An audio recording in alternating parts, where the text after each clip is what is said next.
Go. Hey everyone, welcome to the Late Late Horror Show. I have a joke. What is round, green, and leafy and invisible?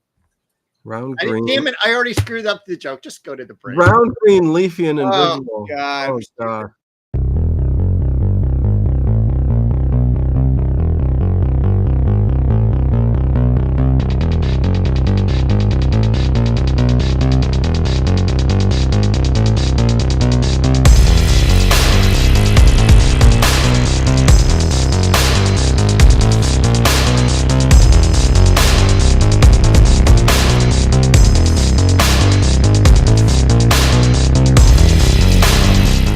Is it just me? You're still going to have to fill me in, Dave. Oh, what are you doing? You're taking some olive oil right before the show starts. What's going I on? needed the extra punch. It was supposed to be what is round, leafy, and invisible. It's this cabbage. Oh boy. That was such a bad joke, and it's just been a bad week. So I'm so glad I'm here today, and I'm glad you're here. I'm glad the chat's here. Yes, it's going to be a happy time for an hour and a half. So let's go. Hello, everybody. Welcome to the Late Late Horror Show. I am Dino as always, and that is Dave Plouffe. Has never heard frogs under his bed, and we will. It's a saying in this episode. Married women. Married women. Listen, pregnant women, married women. What am I calling pregnant women? Oh my God, Dave, we're blowing it. What is going on? Let's just come back next week. I heard. Oh yeah, but let's do this all. Let's start over. No, I'm joking. Yeah, this is a ghost story. First one, the new house. Ghost story. It's Circle Affair. I'm very confused about the whole thing, Dave. I'm just so confused. Only one season.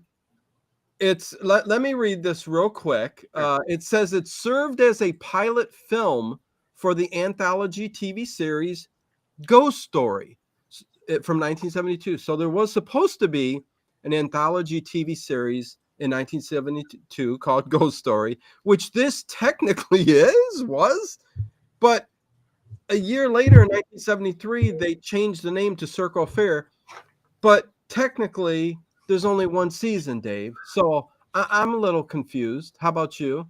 I've been confused this entire day with this. What I just realized was the star of the show, David Burney, is the Burney for Meredith Baxter Burney. No way. See, I didn't know that. I just, I was looking him up, and he was married to Meredith Baxter. They were in a TV show together. Bridget Loves Bernie is the title of that. That was a great show. Yeah, that ran for a season, and they had 3 kids and so on. So anyway, he just unfortunately just passed away, and he is from your neck of the woods. He was born and raised in Cleveland, Ohio, and went to, I have the high school down here. Nice. Okay. He went to West High School. West High School. Don't know. There's like Lincoln West, there's West Tech. So there's a lot of West high schools. But anyways, so interesting. So listen, Ghost Story, or we're going to start referring this the rest of the way. If it goes well, listen, if you guys enjoy this, I love this episode. So just let me get that out there. I think Dave did too. Right, Dave? Yes. But I was going to comment on Sin City's Jim loved Bridget Loves Bernie. There you go. Okay, yeah. I'm going to say hi to everybody in the chat in a second. And Edward Stewart does say, Dino, I think you did this for a movie night a couple years back. I did. It's more like 3 or 4 years when I was streaming movies and stuff like that. And I did some Circle Affairs. So, but I love this episode. This is great. But it's Circle Affair. It's the premiere episode. It's called The New House. Aired March 17th, 1972. I love the host, Sebastian Cabot, who plays Winston Essex. We'll get into that. Because there's a lot to talk about. There really is. Let me say hi to everybody. Good to have everybody. Thank you guys all for being here and listening to me and Dave. And check out the links below. Please follow the link to Dave's channel where, if you like him, he's a friendly chap, right? Tip a Chap. hat to you. Yeah. Hello, Mr. Essex. Yeah. Hey, Connie, what's going on? Hey, Sweet Indigo, good to see you. Edward Stewart, what is going on? Hi, Boy Donuts to you. Harry Scott. Chris W., what is going on? I just finished watching the first episode of Ghost Story Camp. Yeah, a couple people. Black Roses did too. And hello, Black Roses. Sin City Jim. Let's see. Let me keep going up. Lizzie is here. Mr. Ed was here. Kathy, how are you doing? Hello, Dino and Dave. Good to see you. Yes, there's Black Roses. Raj Ram, what is going on? Good to see you. John Swan is here. Lizzie, I think I said that already. Andrea Toon is here too. Gigi, good to see you. Gigi, I think it was last night you did the 5 memberships. Don't think I don't ever see when you gift memberships. You like gifted 5 more memberships. I always see what you guys do in super chats when they're there. I'm always hanging around the computer and the streams kind of going on the computer. So I get it. Harry Scott, member for 31 months. Jeez. Level 2 support. Woohoo, Dino and Dave. You guys are awesome. Thank you, Harry. So are you. So are you. With that said, interesting concept, and it's directed. Before we go, Gigi asks, where do you watch all these shows? Are they on YouTube? All of these ones from Circle of Fear are, yes. Yeah, you can find these all on YouTube. Listen, this is a cult classic. It's really been something that a lot of people in our genre here that like Night Stalker, Night Gallery, Twilight Zone, all these kind of Dark Shadows. This is kind of in the middle there too. It's early 70s. It's spooky in nature, and especially this first one, the new house, which involves a ghost and a lot of other stuff that's going on. PBR Street Gang, what is going on? And Sweet Indigo with a $10 super chat. Thank you. She doesn't even want to say nothing. She's just like, here you go, Dino. Thank you. Much love to you, Sweet Indigo. Really appreciate it. Super chats really help everything out. I went to the store, tried to buy some milk and bread the other day. I couldn't do it.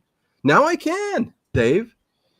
Next on the list is peanut butter. I was going to say, what about Marble Rye? Marble Rye from Seinfeld. People don't get these references. Only us and a few. Anyways, thank you. But again, I do always see the overnights during the chats and all that good stuff.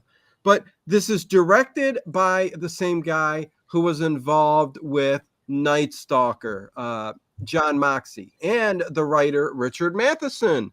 He wrote this episode and more. So we got, incredible right there, the writer, the director, and the cast wasn't too bad. Eileen, she was pregnant most of this, so she's walking around in a nightgown and a robe. Once she has the baby, she's in a nightgown, Dave.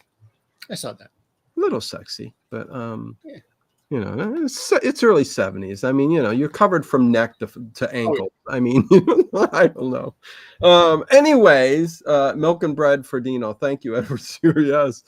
Finally, yes, peanut butter and jelly sandwiches are back. Okay, Dave, the host, and I'll let you introduce and tell us about how this starts off, because you got a lot to say, especially about the hotel and all that. What is it? Mansfield House. Oh, love it. But Sebastian Cabot, the host of this, kind of like the Rod Serling and a little bit of this kind of show. And he plays Winston Essex. But he was also in Haunted Honeymoon. That's what I know him from, and a few other things. But I love Haunted Honeymoon, Gene Wilder. Just have to throw that out there. And he played the part where he came to get rid of Gene Wilder's phobia of thunder and lightning, and he's a weird thing, and he says we need to scare him to death. And it's just, if you haven't seen Haunted Honeymoon, you love Gene Wilder, you love spooky stuff, and you love old time radio because he's an old time radio actor, you need to see that. I'm going to shut up now and let Dave talk a little bit about this show. And hello, Christopher Hoffman. Hi, Dino and Dave. Will you be reviewing the episode with John Aston as a haunted? Listen, we plan on going through the entire series if we can. It depends if people like it, you Yeah. know. I And think it'll take us 2 years. So as long as it's near the beginning, we should be just fine. yeah, we But don't go week to week to week. yeah. It's like once a month because we do so many other things. Oh, so many And things. oh yeah, and hello, Lake Shaw Newman. My favorite episode was Legion of Lakeisha. Lucky. What did I say? Lake Shaw. I'll say it again. That's Lakeisha. not two words. Lake and Shaw. No, that's not two words. That's Lakeisha Newman. Thank you, Dave. That's what Dave's here for, everybody. Help me with my English. Not too well. But good to have you here. Make sure you guys hit that thumbs up button, please. Thank you. Leave a comment below. And let's get into this, Dave. Start talking All about right. Now that we've done the Johnny Carson monologue, we're going to go ahead and right into yes, the Dave. show. Come on. Yes. Yes. So we are at the You are correct, sir. Johnny Thanks. Carson? Okay. We are at the Hotel Del Coronado in real life, Yes. which is this beautiful hotel. It's fairly near me. It's a couple-hour drive down the coast, and it is absolutely stunning. It looks like, yes. Dave is just, I love that Dave is just close to everything Hollywood. I mean, I you really name it. Yeah, old Hollywood, like 70s, Oh, 80s. yeah, absolutely. And for fun, I'll go to these places, and hang out there. And what's great about, especially like the Hotel Coronado, is that they will have pictures and plaques and things like that throughout the hotel. The one thing I made a mistake on one time is they have so much great woodwork to this hotel. It looks literally like Wood a ship everywhere. went aground and they just made it into a hotel. Love And it. Lots of wood. lots of dark wood. Don't use a flash inside. And I'll tell you that it just blinded everyone when I did that. From the wood? I'm so sorry. Yeah, it was amazing because it was such a dark area. And then the flash just illuminated so much. It was crazy. Wow. So I like dark areas. So you can go sit in a corner of the wooded, like maybe where there's table and the railing, and you can just blend 100%. in. And Oh, just 100%. Yes. Oh, I love it. I love it. And we do get William Castle plays a part in this too. He produces this, and like Alfred Hitchcock, he takes and leaves the Little bar. cameo. Yes. Yeah, which was kind of interesting. But go on, Dave. What I loved about this room is that their lamps were the crown of like Edward VII. So it's a very British feeling as soon as you get in, and there's Sebastian Cabot walking, and he looks fairly trim. I thought he was a really big guy, but no, he's nice and trim, moving around and everything. And all of a sudden, you get this feeling like he owns this place. And He's a little slimmer here, and he did die young. So 59 years old, I think we said, Dave. Yeah. And unfortunately, he seems like a really good guy. Although he could drink like hell after the show and beat people up. I mean, I don't know, Dave. I don't know him. That's very true. Okay. So he's walking around and he's like, it's called a Mansfield House. Yeah. And he's all like, I own this. You think Mansfield's house? People come to, I'm just going to pass that up. People that train Mansfield had some, anyways, go on, Dave. People come to stay, and sometimes they stay for a week or two, and other times it's a couple of months. And then you see a guy bringing champagne out, and Sebastian Cabot goes over there. And it's this young couple it's John and Eileen Travis is their names. And she's 8 months pregnant, and they just had a house built. And beautiful house. Yeah. And so it's like, he's a lawyer, and she's really beautiful, and there's a great house. And I mean, everything is quote unquote picture perfect. But what I love about this, and you can continue, I love that the opening, and Sebastian Cabot only plays his role of Winston Essex, the host of the show, for 14 episodes. And I don't know why that is or what happens. Maybe we'll find out later down the line here. But I love the fact of how he introduces the guests that come in, because the guests that come in are who the stories are about, you know. So everybody comes here, and especially the ending was kind of cool too, when, you know, not everything ends up good at this hotel. So, you know, it's just the mystery behind the hotel itself, or yeah, it's a hotel. It's Mansfield House is what they call it. Why do they call it a house if it's a hotel? It's because it's British. Oh, that's what They they could call it a manor house, I guess. But I do like that, and I like how he shimmied to the bar. You know, is that a good word? Shimmied? I don't know. I always think of shimmying and shaking, so it's kind of like dancing. But yeah, So he walked to the bar. kind of glided to the bar. Glided. Okay, so he just didn't move. No, but how he goes to the bar and he's talking to the guy real quick to the next, you know, to the left of him. He's like, good. And then starts introducing the two that are going to be part of the story, and then that's where I'll leave it to Dave again. Yeah. All right, so we're back to the program, and we're going to go ahead and we're going to take a break from Mansfield House, and we're going to now go to the bedroom of this newly married couple. Oh, and Eileen so is quickly. Very quickly, But she's 9 months pregnant.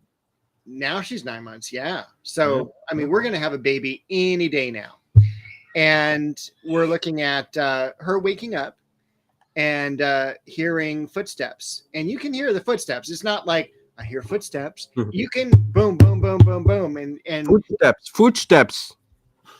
Young good. Frankenstein. Yes. Anyways, I thought they were manly footsteps. And then the rest of the episode, they seemed feminine. I would agree with that. Yes. Okay. Thank you, Dave. Check one off for me today. Check. Okay, go on. So she wakes up her husband and he's all like, honey, just like every night you're waking me up because there's footsteps outside the door. No, this time I really heard them, blah, blah, blah. Yeah. I'll go and check. I'm going to call the police. Don't call the police. He picks up the poker to the fireplace, which is really cool because they have a fireplace. When he goes down to check, yeah. In their bedroom. In their bedroom. Oh, yeah, they got a fireplace there. And listen, this place is huge, man. The pillars are like 50 feet tall. It is amazing. Unbelievable. I love it. And I was going to ask you because I had a note down here. Yes. Now they own this house. There's no one else in this house. Right. Sleep with the door closed or open. What do you do? Well, I always sleep with the door open. I do too. And so I find it odd that they close the door. Yeah, that's a difficult question. When you got family and a bunch of people in different bedrooms, you're going to have the door shut. But it's just as a married couple, it's a big house. But yeah, I guess door open. Why not? You know, the only thing I was thinking was maybe because it's so old, not old, because it's a new build, but it is so big of a house. Maybe they do it a little bit more for insulation because they do have a fireplace in their bedroom. Could be. So, and you know, there are a lot of people who just like to keep their doors shut. You know, I don't know what the reasons are. It could be because the furnace goes down low. You know, let's save some energy, and you got the fireplace going. Sure. Because I did notice when they go down to check late one night, about 20 minutes in, I'm like, the fireplace is going. That's a waste of energy. I noted that too. Did you? Okay. And I'm like, that is a safety hazard. Yes. Not only are you wasting money, I guess, but if it's gas, it looked like it was gas. Yeah. Yeah. But what I loved about this home, because the bedroom looked older, you know, it looked more like, you know, this is an old haunted house. But when you go downstairs, everything is 1970s. I mean, it is 70s colors, 70s couches, 70s. Yeah, I was going to say in 1972, brand new is still 1972 looking for us now. You know, it's 2024. So. Oh, 100%. Hey, it's that old Outer Limits fan. Hey, all. Good to have you in the chat. Hey, that old Outer Limits fan. I guess there's still issues with YouTube. Yes. Somebody called him by some other name, but no, that's not what he goes by now. Yeah. Anyways, Dave, go. Yeah, well, Gigi also says something nice about us. Oh, Gigi. Well, what did you She say? doesn't call us a schmo like the guy did last week. Yeah. You know what I really like about your show, Dino and Dave? It's comfort food. It feeds my heart with your friendship and repartee. Thank you. Well, thank you, Gigi. You're welcome, Gigi. You know, especially listen, we if you don't know, Gigi is blind and she listens and she's I don't know how you do it, Gigi, with the programming that well, you're listening. So that's how it works. You're listening, you're not seeing us. But I know there's things that can describe things that's going on but anyways, just knowing that you're listening, you don't know what we look like or anything, and you're saying we're like comfort food, and you know the repartee, and you enjoy it so much. That alone is just unbelievable. So closing your eyes, listening to us, and you get so much enjoyment. That makes me feel so good, right, Dave? I mean, Absolutely. man, what a good feeling that is, and thank you. Anyways, let me move on. I don't even know if I said all that right, but go ahead. Well, I want to go back to the living room where, again, this house is gigantic. I mean, it's got a kitchen to die for. It's got a living room to die for. The front of the house looks beautiful. It's two stories. They've got it made. Even the plant that they have on the table in the living room is a grape ivy, very 70s plant. So vibey plant. We're talking plants now. yes, Dave and his green thumb. Well, it's either that or food, and we'll get to that shortly. Okay, yes, WTF horror and sci-fi. Everybody knows who you are, bud. I'm just joking with you. Anyways, yeah, I love it. Listen, we've talked about this a long time. I love the feeling of that 70s feeling in a lot of these shows, like from Columbo to this, to Night Stalker. I don't know. It's nostalgic. I love it. Although there's something from every decade, I can take something from every decade. You know what I mean? So, but something about the 70s, probably because that's the feel I had growing up, because my mom kept, you know, how the generation before kind of keeps everything looking that way. So even though you're in the 80s or even maybe early 90s, it's still kind of set like the 70s, you know, the record player's still there. She's still playing that 70s music on the radio and her albums. It's just great. But we shouldn't veer off of this. Listen, this is spooky stuff. This is about ghosts. It's not about ghosts yet. And she's and she's freaking out. She is. So she finally picks up the phone, calls the police. The police show up. They're dressed very nicely for the middle of the night. They even have a strap, like a little sash around them. Like, you know. Can I talk about that real quick? All right. Do you know what I'm going to say? Tell me. Okay. Well, first of all, thank you, Andrea Black, member for 12 months at level 2 support. Thank you for letting me be part of the Late Horror Show. Don't thank me. I'm glad that you're part of the Late Horror Show family. Thank you, Andrea, for always being here. Really appreciate it. And everybody who's always here. What I wanted to say was, and I wrote it down, the police come and they look like German soldiers, Dave. WTF. Am I wrong? No.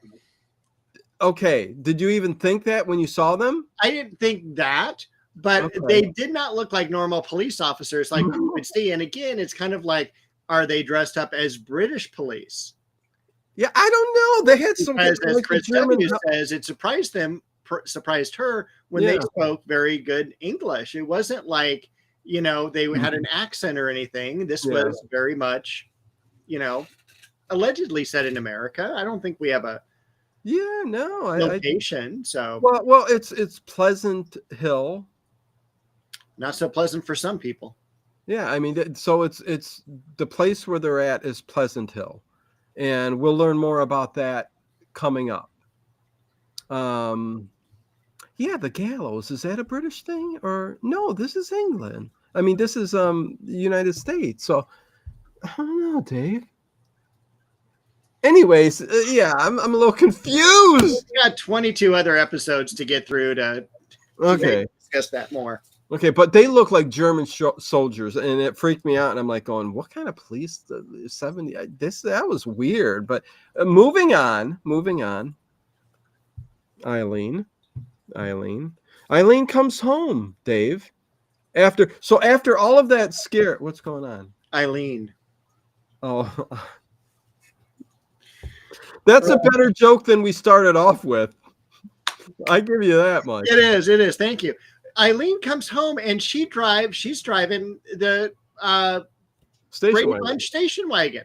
Yeah, Brady Bunch station wagon. It is amazing. And then she's That's all, when you get the big look at the house too, man. Mrs. Ramsey. Mrs. Ramsey. Yes, she's got a maid too. My God. And she's all like, help me bring in this statue that I bought. And then they're both like struggling. And I'm like, you should not be carrying that when you're 8 months pregnant, lady. No, because it was like maybe a 4 foot, like maybe bronze statue, and it looked pretty heavy because they were both carrying it like a body. It was a little morbid looking, you know. Yeah, it was really disturbing and ugly. And then from that point on, I questioned her taste. I thought that was cool. The statue, you mean? The statue, she uncovers it, and it's a statue of a woman like holding her head and screaming. Yes. And I'm like going, oh, that's kind of cool. Listen, I'm into horror, Dave. So, you know, where's it? Look at this guy's beautiful right here. See that guy? Agreed. But anyways, yeah. And she stands it up, and I'm like going, you're hearing voices, you're hearing stuff in the house. And I'm like wondering, what attracted you to that statue to get it of a woman screaming? Because it kind of coincides with the lore of what is haunting this house, kind of. And it weird. Does. I was actually expecting to take that. They were going to take that to another level. Key aspect for this episode that me and Dave are doing is weird, wild stuff. Where Dave, yes. Where they just like, you know, the statue finds its way back to that house or something like that, or oh, this is of that person or something like that. But it's just kind of like it's there for a little while, and later in the episodes, it's going to be gone. Oh, listen, I go looking for antiques and hope they're haunted, Chris W. I'm like, please be haunted. Have something connected to this. No, I'm joking. Not really.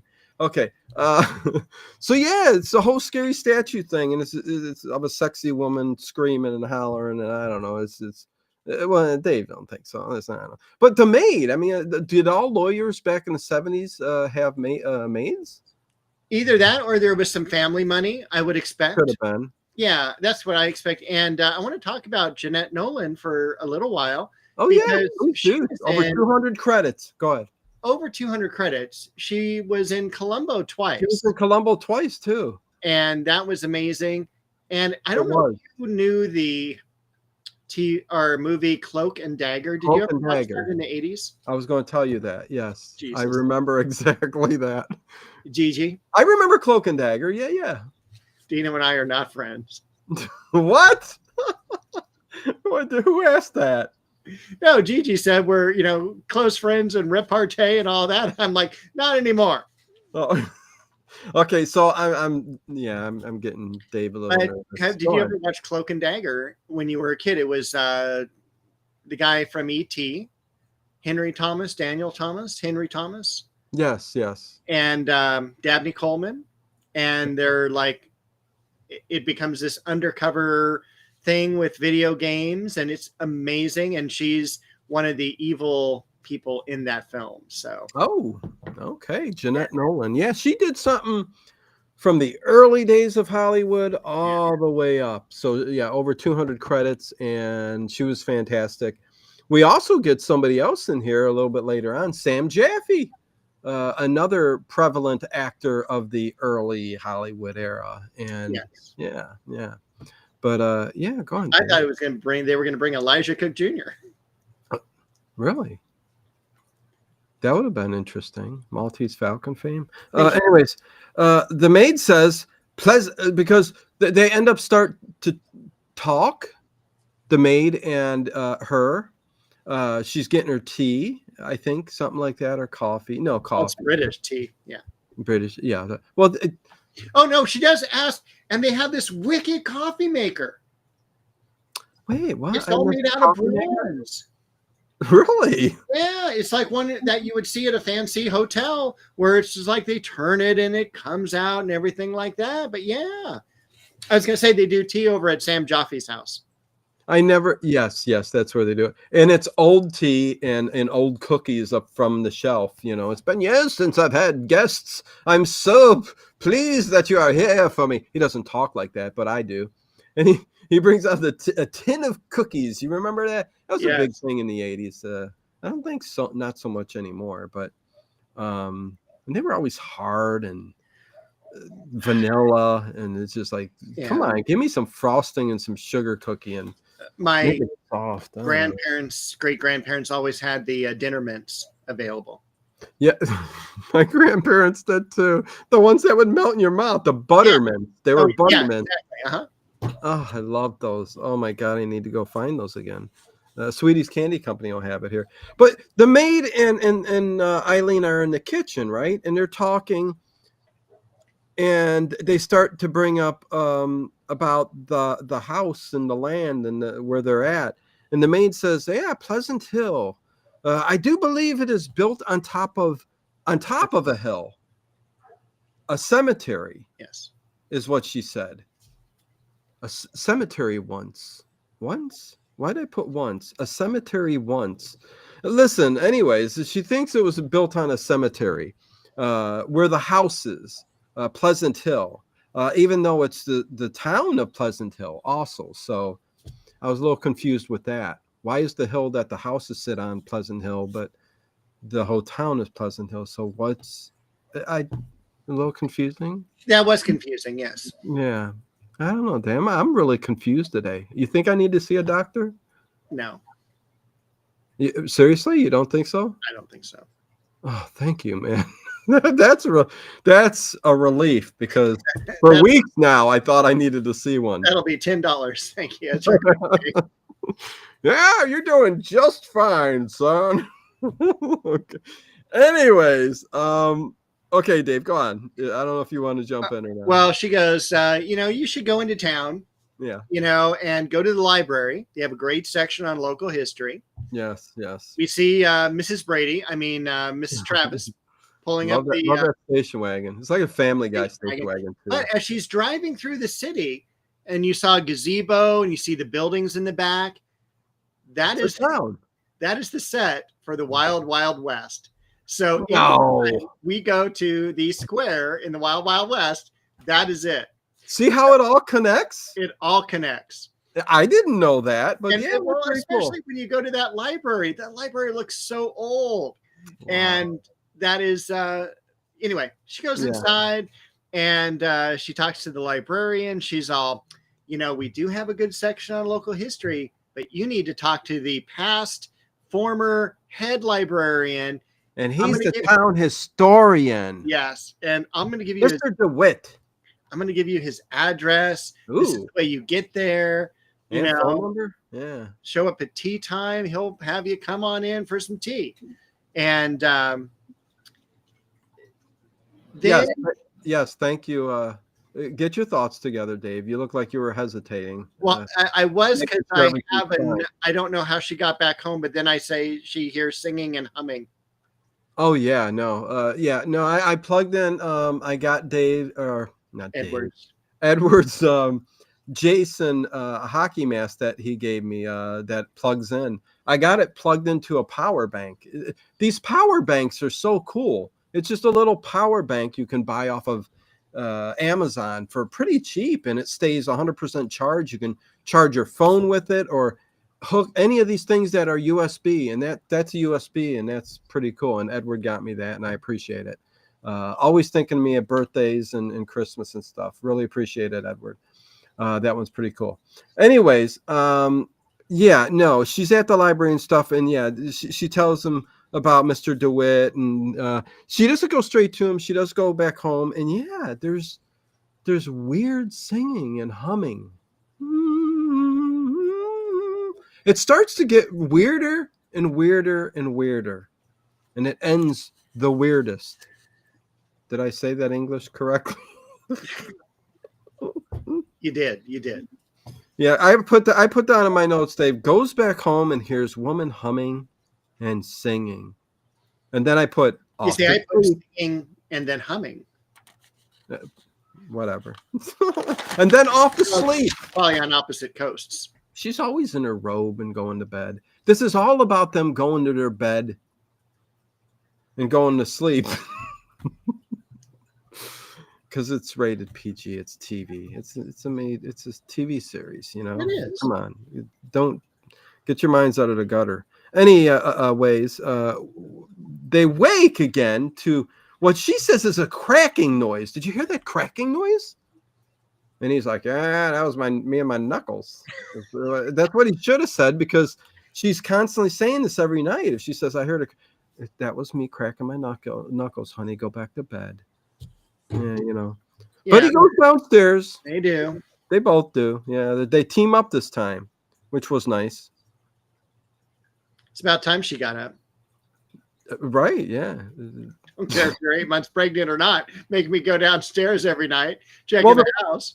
Well, the first time when we start off the episode and she's in the bed and he goes down, you know, like he's the husband to go down there and get, you know, the burglar, even though he doesn't believe any of it. She's sitting there all scared, like with the phone, and he says, "Don't call the police. Remember what happened last time." And Gigi with a so very nice $10 super chat. Here you go, Dino. Here's $10 so you can pay Dave for his medical advice. Oh, Dave, and your silly medical advice. But thank you, Gigi. Really appreciate it. Always appreciate you. Thank you. So they both go down, Dave. They both go down. What's happening? This is where we have the fireplace that's still on. Yes. But we have a statue that is now laughing. Yeah, because they're both, he's turned on lights, they're looking. And you know what? I have to tell you, when they're shooting the scenes at the beginning, especially, and he's looking around, you know, they don't do a very good job looking around the house for a burglar. Like I'm like looking in that room, I'm like going, yeah, I would be under that couch right over there. Totally. I'd behind the curtain, because the curtains don't even get moved. I mean, I'm like, you know, but this time he ends up going, he's like, "I'll be back. I'll leave you here." I think they would have seen the footsteps in the shag carpeting. Probably. Oh man, how did they vacuum shag carpeting? Special vacuums, I think, back in the day. I remember I had an old vacuum cleaner that had a shag setting. Could you technically? I think you can. Can you imagine just your whole living room just being lawn?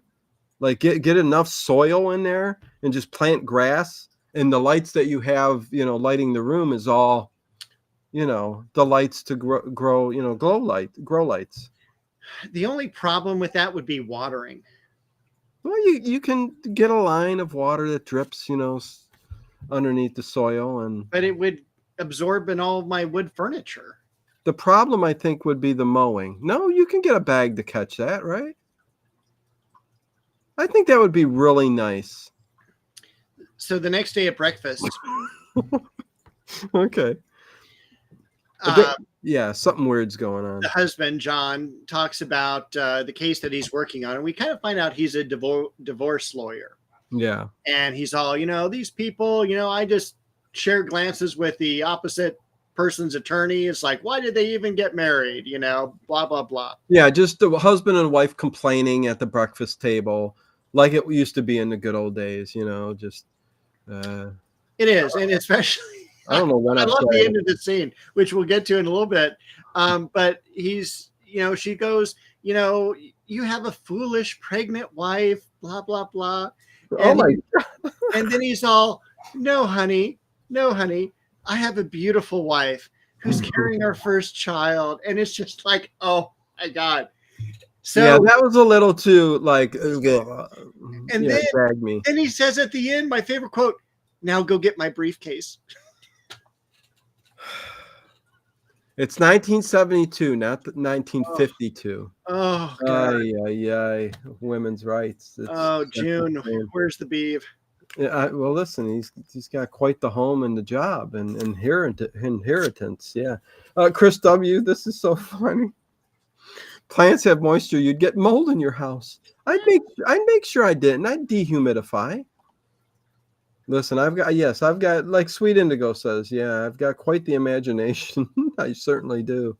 You should see my dreams. Maybe not.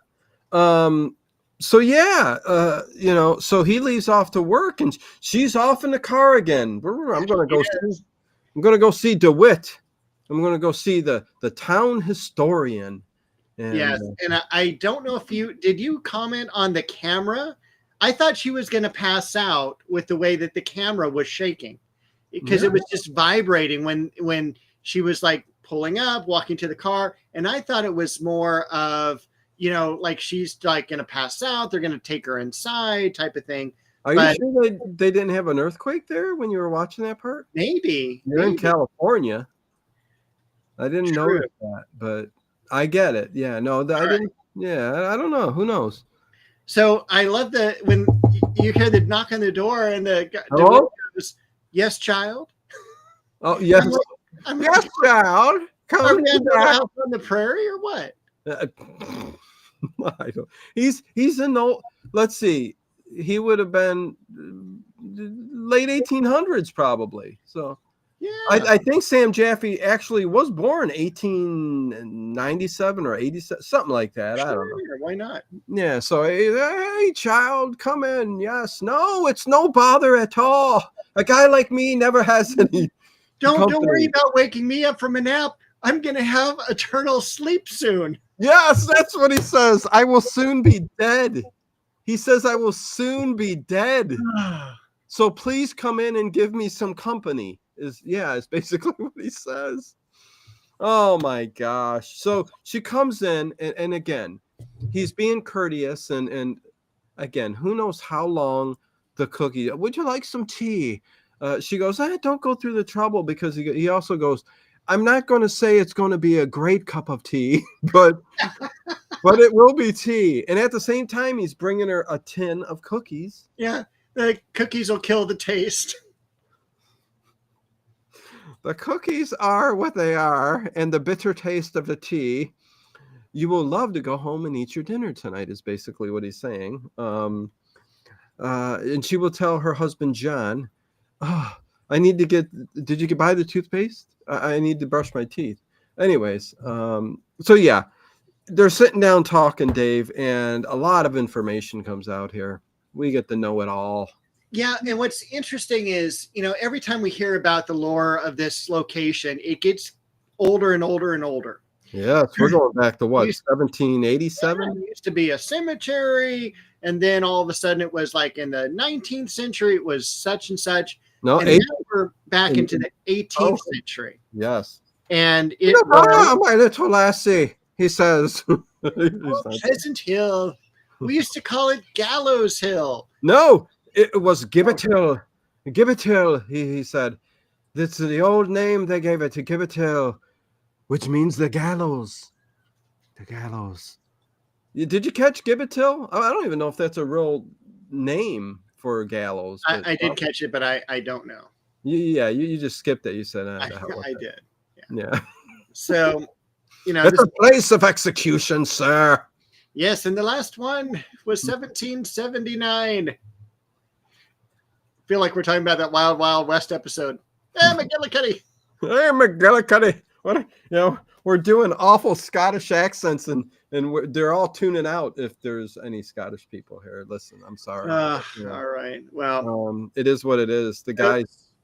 1779 is the last time someone was hung there, and unfortunately, there's a reason why. Yeah. It was this woman, Thomasina Barros, who basically had a horrible life. And a life of turmoil, Dave.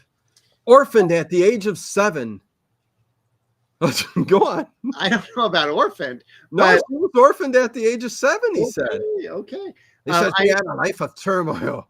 She was orphaned at the age of 7. Her husband was killed in the war. Oh, I need ginger ale. Her first good drink so I can freaking talk. Her first only baby passed away, and she gets arrested and sentenced to hang for stealing a loaf of bread. Yes, for thievery. You are to be hanged for thievery. Yeah, I was hungry. I needed a loaf of bread. You're going to die totally. for that. Man, Totally. man, And can you imagine, Dave, living in the times when that was listen, I think parts of the world that still goes on. I think Turkey. If you're caught stealing in the country of Turkey, they cut off your hand. And you're going to jail. yeah, Yeah, forever, I think. I saw Midnight Express. Okay. It still goes on, but man, back in the day, man, King, they stole the duck. Kill him! Take him to the gallows! But, sir, I have 7 children, and they're all skin and bones. Kill him! Off with his head. Okay, Dave, go on. I'm stunned. I have no idea what to do now. She's still there, and to talk about her leaving, and then what happens when she gets home, I guess. When she gets home, she... Oh, no, there's more information on the gallows. Go on. Oh. Yeah, So she's after she is sorry, Dave. hung, she is buried right there on top of Gallows Hill, which again makes this a cemetery where they put their house up. Yes, their house is literally sitting where she was buried and where she was hung. They buried her in the spot she was hung because she was the very last hanging during that time, and she was the only woman. And I don't know if it was the woman being hanged that stopped it. They didn't really get into that. I didn't do my research. The historian and the librarian only had so much information, so this is what we're led to believe. So yeah, that's what's going on. I think they said it was just because of the public outcry after this particular hanging that they stopped doing all of that. Eileen goes back home. She's in the kitchen, and she starts to literally hear crowd noises.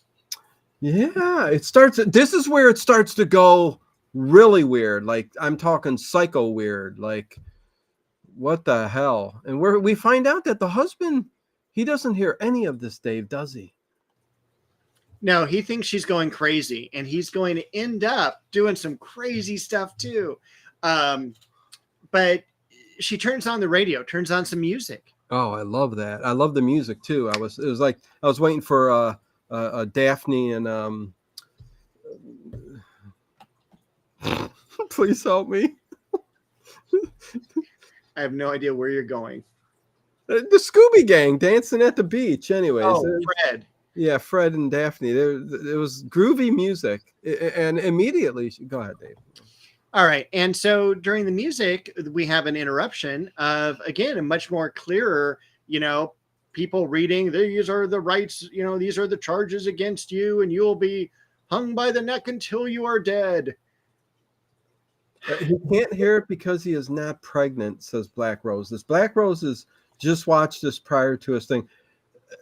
Because she's pregnant, I don't know if that's it. You think she's just more susceptible to what's going on? I think the spirit, there is an agenda at the very end, and you know that, Black Roses, you just watched it. And we'll get to that. Yeah, there's something the ghost wants, and because the spirit of Thomasina Barros is haunting this pregnant woman, and not really haunting. Well, he doesn't have an open mind. John doesn't. He's closed-minded. He's a lawyer. He's a lawyer. He's a lawyer. Yeah, lawyers never hear ghosts. No. So now we're here come the parrots. Here come the parrots. You hear that, you guys? Dave's being invaded. So the woman is freaking out. She knocks over the radio. The husband comes running in. All I heard was music. I didn't hear anything else. So he thinks she's crazy. And at this point, quite honestly, even though I just moved in here, and by the way, for someone who is newly in a house that is 2 stories and many bedrooms, it looked well heeled. I mean, there was no boxes or wrapping or anything. They must have had the most professional moving people come in, set up everything. Yeah.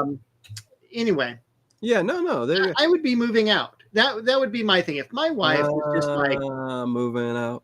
Yep, I would too. okay, I'm glad you agree. So I'm not staying in this house any longer. But the husband, again, wife wakes up middle of the night, husband is gone. Because quite honestly, I would have left too. No, I'm kidding. She opens the door. He's downstairs talking to a doctor on the phone.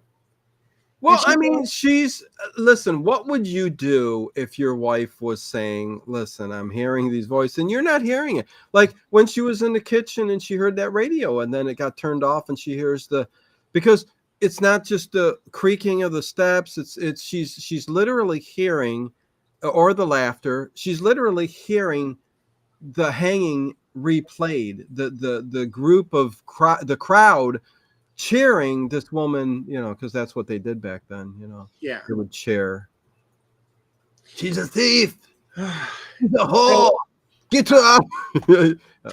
I would have moved. Yeah, because I wanted a good night's sleep. I'm sorry. Yeah, it's crazy, man. But yeah, she goes to bed next day or later that night. Okay, I'm going to take that back. Okay, so go ahead. I'm going to move, but first I'm going to do like, hey, local priest, why don't you come in here and bless my house?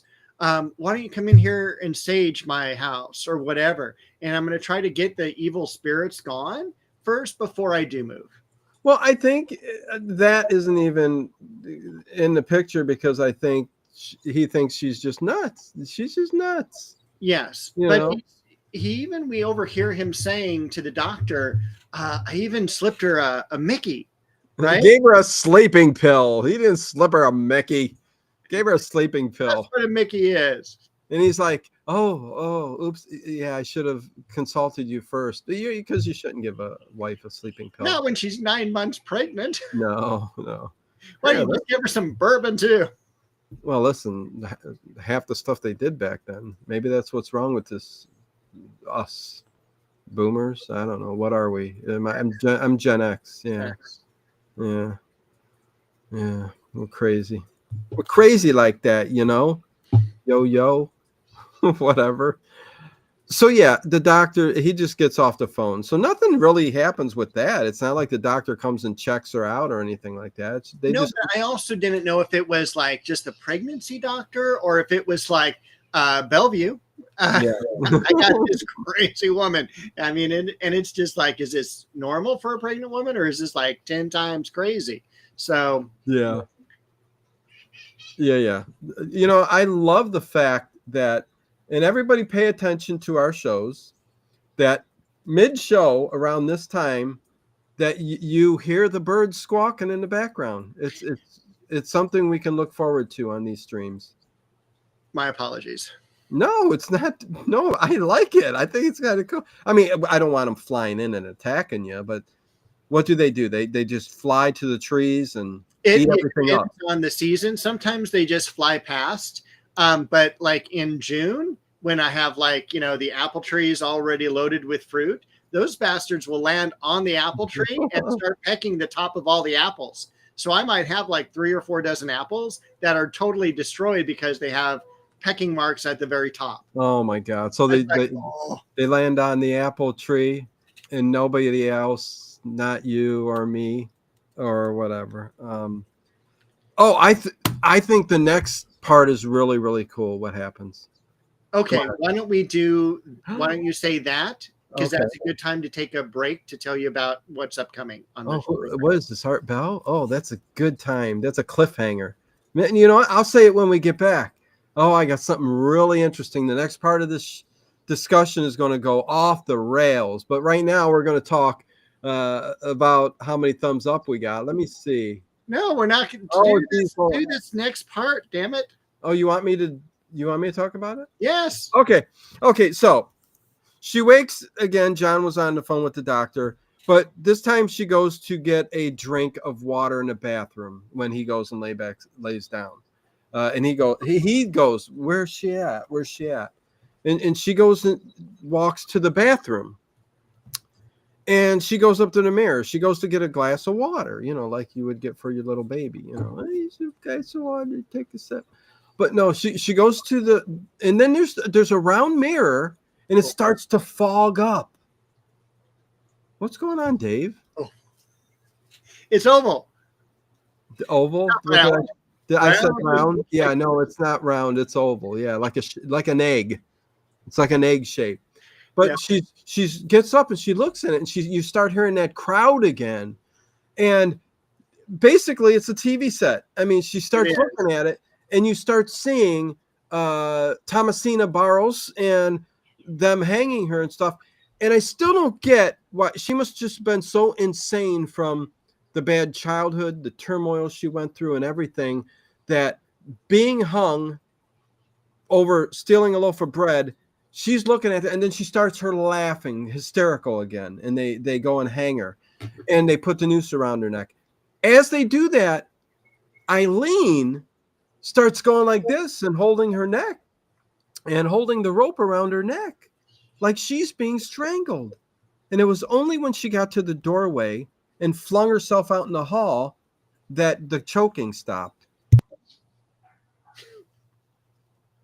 Talking too much. Now I'm scared.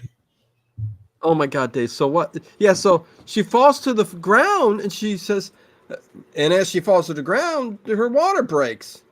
She hit her bottom a little too hard, Dave. Boom, boing. Yep. And the husband comes running up, and she's all, take me to the hospital. And I'm like, thank God, just get her out of this house.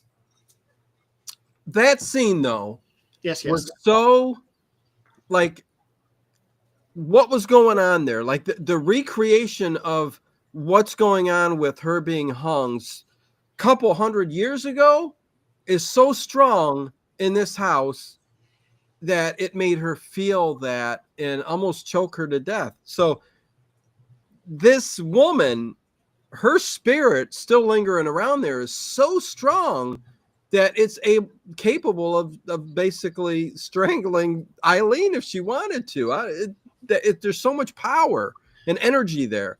But she's off to the hospital.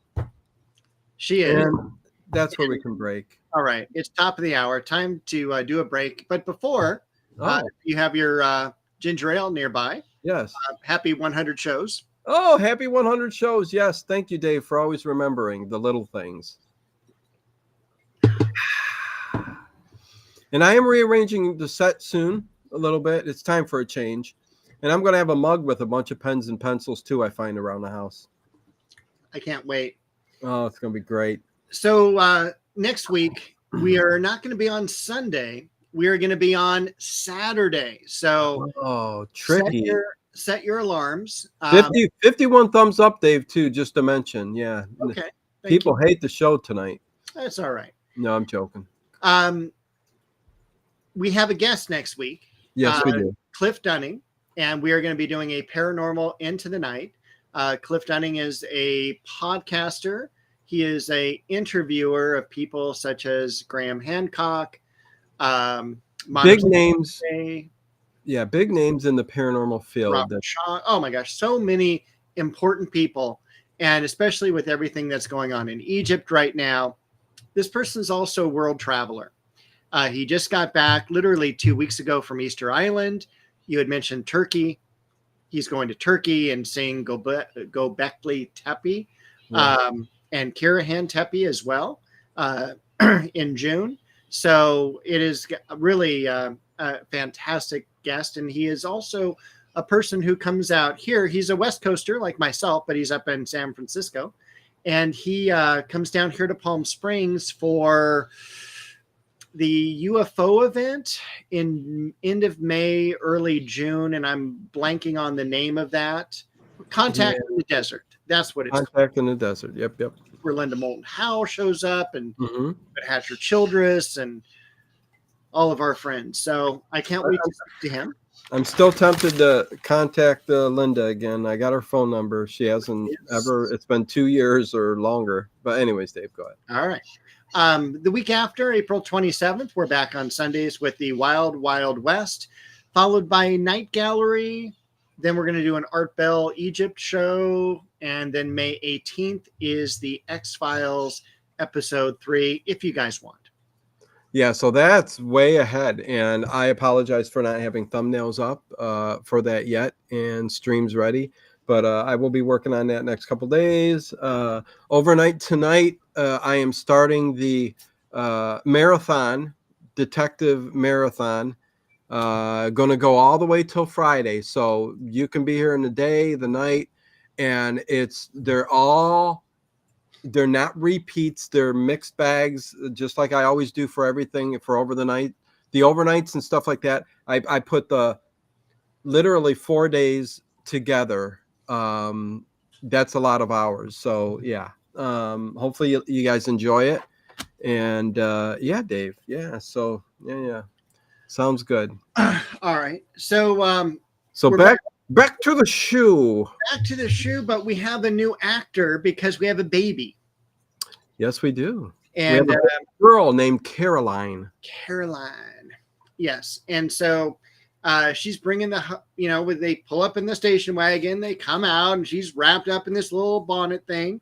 And they look up at the house and the husband goes, by the way, I got rid of that statue that was bothering you so much. Yes. And she's all, oh, that's great. But, I'm cured because I'm not pregnant anymore. And those were just figments of my imagination. And, yes. I wrote down famous last words from her because we have 15 minutes left of the show. So you and I are, knowing something still will happen.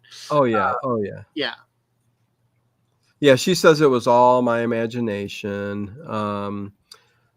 But yeah, she wakes up again, man, and she hears the hanging sounds, in the distance. But this time she walks to the door and she smiles this time, like, I'm not gonna let it bother me. I think she just lets it go, I guess, kind of. And Sweet Indigo, we will have a marathon at the end of May or early June. Yeah, that will be coming, but and that'll be a Saturday night also.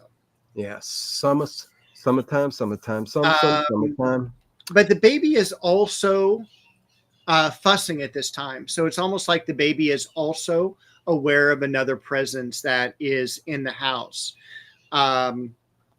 They go downstairs the next morning. Husband's getting ready. He's got to go back to work. There's going to be some rain. And I thought here that he was going to get into a car accident and die because I thought that's what was going to happen. Yeah. Yeah. Because that woman's husband died. He goes, there's going to be a storm a brewing. Oh, Mrs. Ramsey. But what was great too. And again, on the, they pan across the windowsill and there's all these African violets in a row. Like there's 7 of them. And again, like how does one single couple and a housekeeper keep up with everything? That's just like way too much. Oh, it's 15 minutes and you've got everything watered, Dave. Come on. All right. I used to have so many plants. I had a pothos, Dave, that wrapped around, and I'm talking, this was like 17 years ago, longer than that, 18 years ago. I had a pothos that wrapped around the kitchen. It went into the dining room and wrapped around the ceiling. And I specifically had it vining around pictures and stuff to make it look cool looking. It had to be 60 feet long. Wow. It just kept wrapping, and the stems were thick. And Dave, cars that could have swung from them. And your monkeys car, but the kids would skip rope with it. But it was just in the regular pot, self-watering pot that I had. And I would fertilize it every 6 months, and that's all I did. And have you ever been to Hawaii? I never have been to Hawaii. All right. Why? Why? They have pothos there. So normally our pothos here, they whine and they get larger, but And the cry, they whine and the cry. leaves stay about the same size. Okay, but they're In Hawaii, prehistoric. when they go up like a philodendron, Yeah. they become larger. And so you literally have like these houseplant pothos with leaves that are 3 foot length. It's like, Wow. holy moly, Holy. so it's Right. pretty impressive. If I Yeah. find a picture, I'll email it to you. Yeah, nice. No, that's amazing. If you guys want an easy plant to take care of, get a pothos. It's very easy. Yes. Yes, yes. Anyways, okay, moving on. Let's get to the We need to talk about Mrs. Ramsey because she's, she's staying.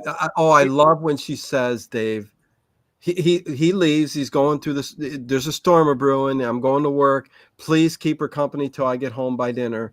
And I might be a little bit late. And I love when Mrs. Ramsey goes, the maid, Ramsey, cook, whatever. She goes, ah, don't mind. The kids can take. No. She says the kids can wait. They'd be fine going an hour without their meal. Is basically what she said. Did you catch that? Right? I think she said my family. Well, there's okay. So Yeah, whatever. but yeah, my You family. think he's maybe just taking care of like a mother, in a rocking chair, and maybe her dad. Is that what you think's going on? No kids, maybe. I don't think. Well, I think she's pretty old, so I think her kids would have been grown. What is it? A spinster wife? Is that what? No. But I would imagine that she's got a parent that she's taking care of, and probably a grandkid or something. You never know. Okay, well, I take it back. Her kids, they'll get the whatever. They will. She does say later on they just can like, take care of themselves. I mean, that must be a hell of a paycheck she's getting. I guess. Listen, yeah. She's probably going to ding them for overtime. Yeah, because I'm not sure she's loves the family that much. I mean, I actually thought at this point that she had something to do with it. That she was trying to drive the wife crazy. Like a witch. Yeah. It may be part of the same lineage as that person who got hung or something like that.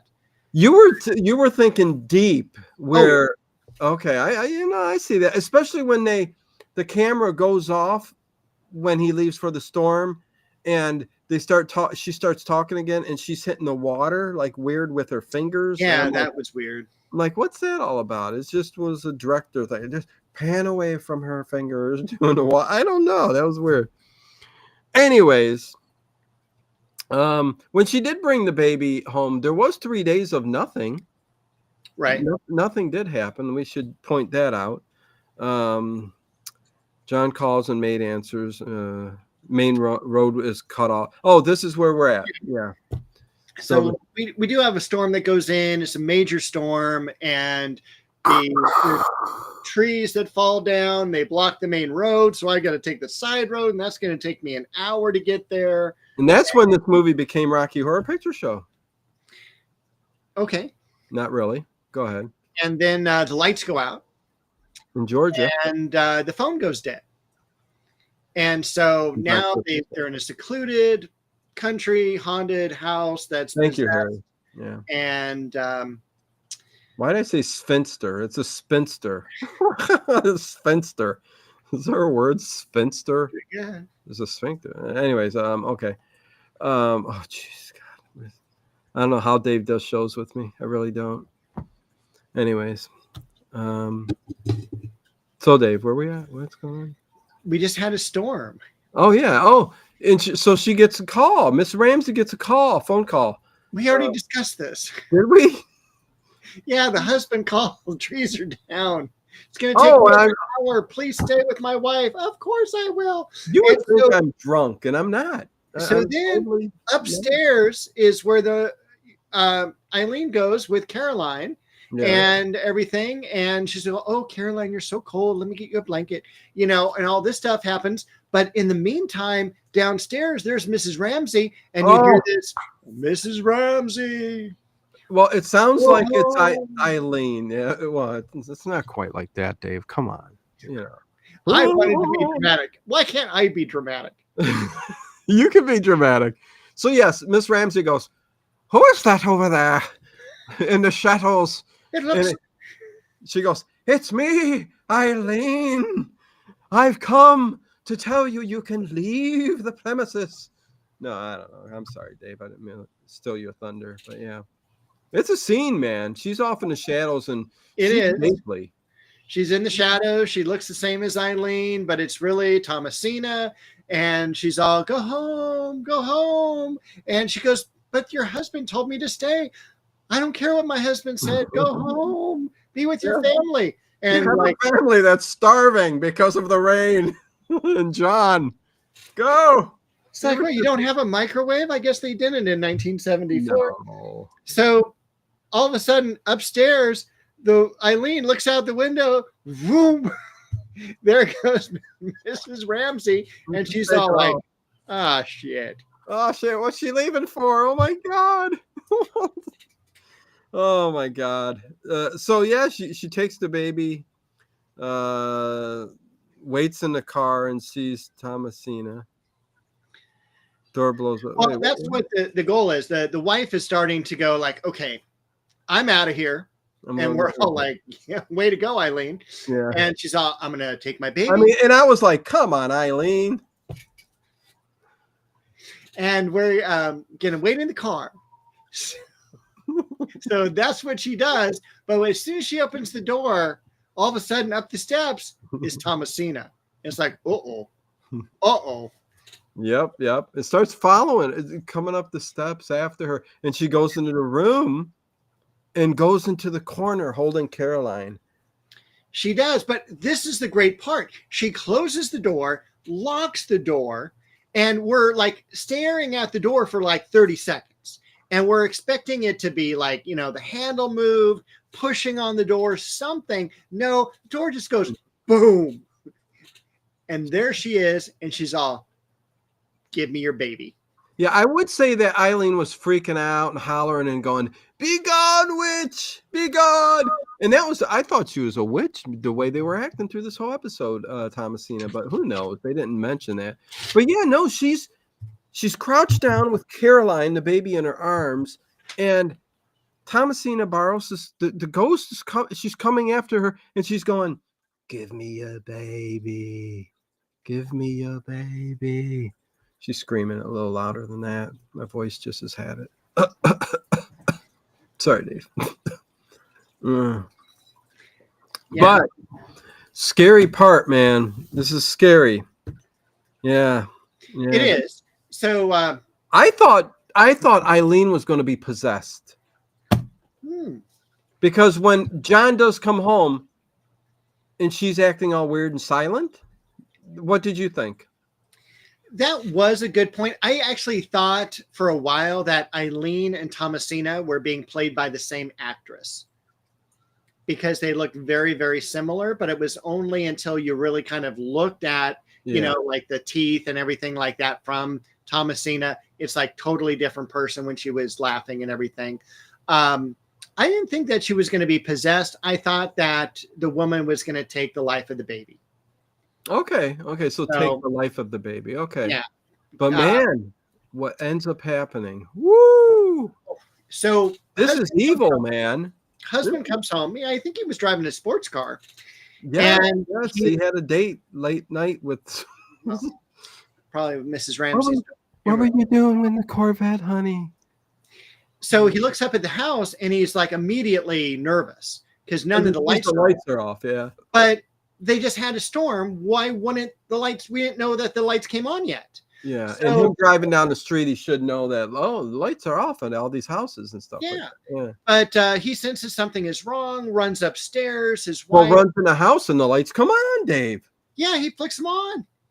Yeah, and they're all on. Yeah. Runs upstairs and she is huddled with the baby, and she is, as his quote was, "Honey, you are ice cold." And you are ice cold. He's all, "Is everything okay with Carolyn?" And she's all, "Yeah," like just nods her head, and she like pulls the baby away from him. Like, what the heck? Yeah. Hey, overkill with an O. Return the slab. Yeah.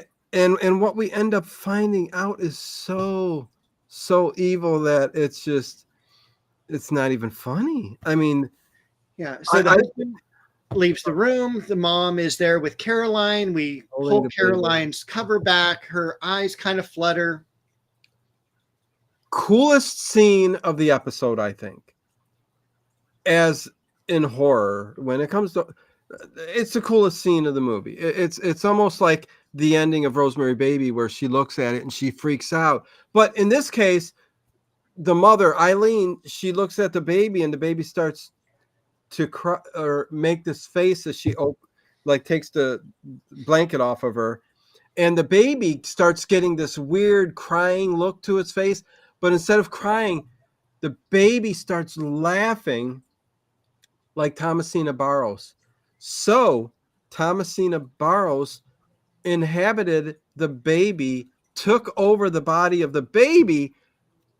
And this, the paranormal side of me in real life, the weirdness that goes on in the paranormal field goes, okay, so is this two souls in this body now? Did Thomasina being so strong push Caroline in the back, and Caroline's still there? But it seems as though, because they talk about it, Winston Essex, right, about the baby growing up, and he tells the whole. Did you want to say anything, Dave? No, you've had enough. No, you talk about Winston Essex. So the story. Yeah, so the story goes that the baby grows up and seems to be living a normal life and all that. They're like kind of waiting. I guess Eileen and maybe John don't believe it. I don't think. I don't know, but he's like, they're waiting to see the evil come from Caroline.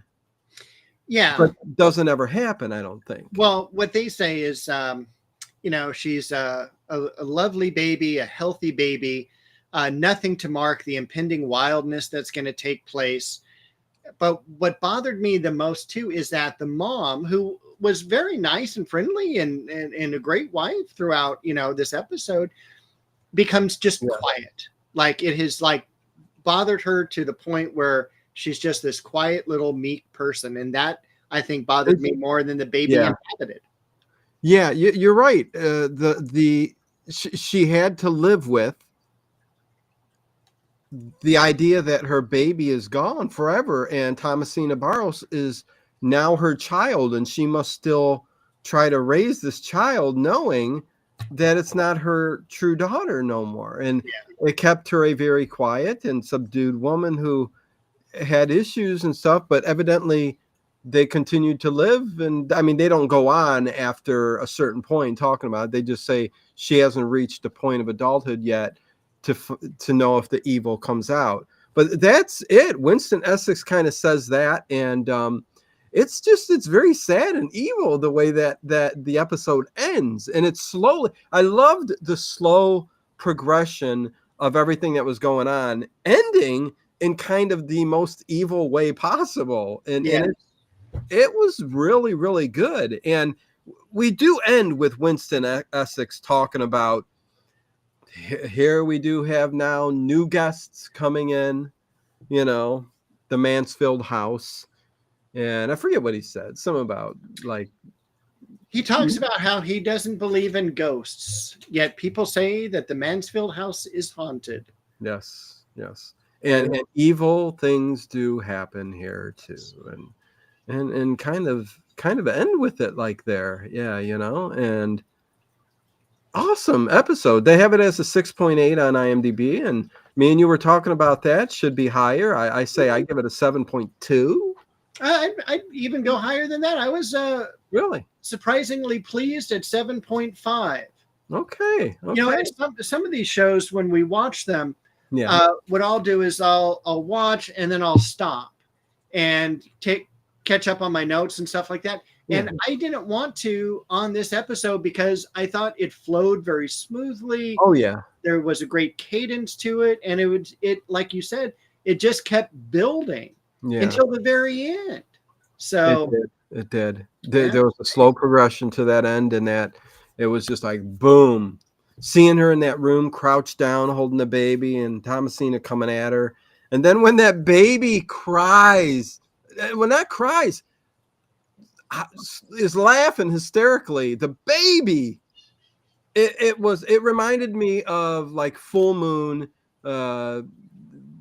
evil, the baby Oopsie from the Full Moon movies. If you know what I'm talking about, it's if you're into horror, but it just was so good, and I love this, and I can't wait for the next episode. Again, Richard Matheson wrote this, and John Moxey directed it. Same two people who did, Night Stalker and all that, and trivia. I don't think there's anything else except William Castle. Had to do with this, and he did walk out at the beginning. But yeah, that's pretty much it. Yeah. I loved it. Loved it, Dave. Can't wait for the next episode. Likewise. Hopefully everybody enjoyed us talking about the episode. And yeah, Circle of Fear is something I think people would enjoy here. I really do. I couldn't agree more. Edward Sears says, great story other night during CBS Radio Mystery Theater. Reminded me of Rosemary's Baby. Oh, what episode was that? Anyways, I can't remember. Anyways, yeah, so there you go. We will be back next week with the special guest talking about Egypt and other things along those lines. That's for sure. Get his opinion on the what they found on these scans underneath the second largest pyramid in Egypt. But yeah, some really cool stuff. So there you go. The ghost coming at the lady reminded me of the Vincent Price movie where he thinks his wife ghost is attacking him for burying her. Yeah, okay, yeah, I get that. Thank you. Okay, yeah, and Gigi, thank you for the super chat. Sweet Indigo, thank you very much. Really appreciate it.